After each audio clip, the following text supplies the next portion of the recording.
জম্মু কাশ্মীরের পহেলগাঁওয়ে সন্ত্রাসবাদী হামলায় নিহত পর্যটকদের আত্মার শান্তি কামনায় ত্রিপুরা পর্যটন দপ্তরের উদ্যোগে আলোকযাত্রা।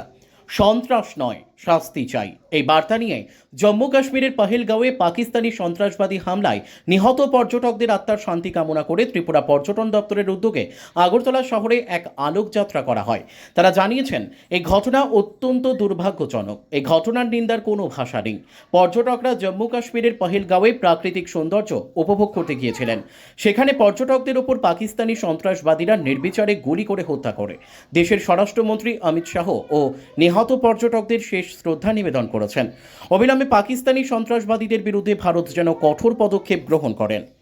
ত্রিপুরা থেকে বিক্রম কর্মকারের report, crime press Bengal news.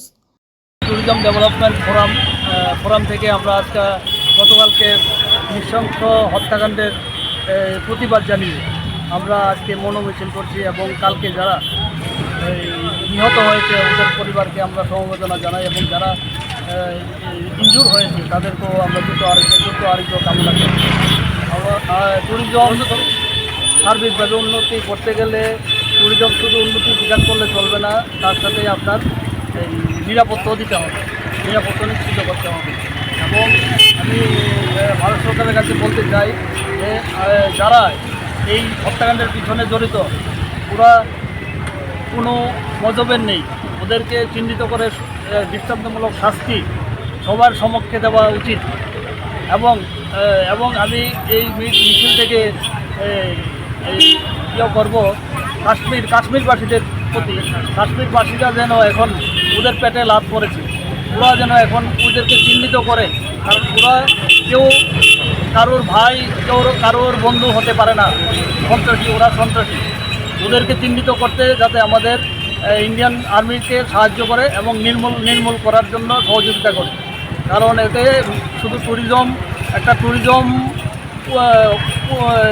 Kashmir যেই প্রকারভাবে চলছিল কাশ্মীর ট্যুরিজম এখন পুরো ধ্বংস হয়ে গেছে। কারণ আমার আজকে 4 জনের সাথে কথা হয়েছে, যারা ট্রান্সপোর্টার, হোটেলিয়ার্স এবং যারা গ্রাউন্ড হ্যান্ডেলিং করে, ওরা বলছে আমাদের পুরো শেষ করে দিয়েছি।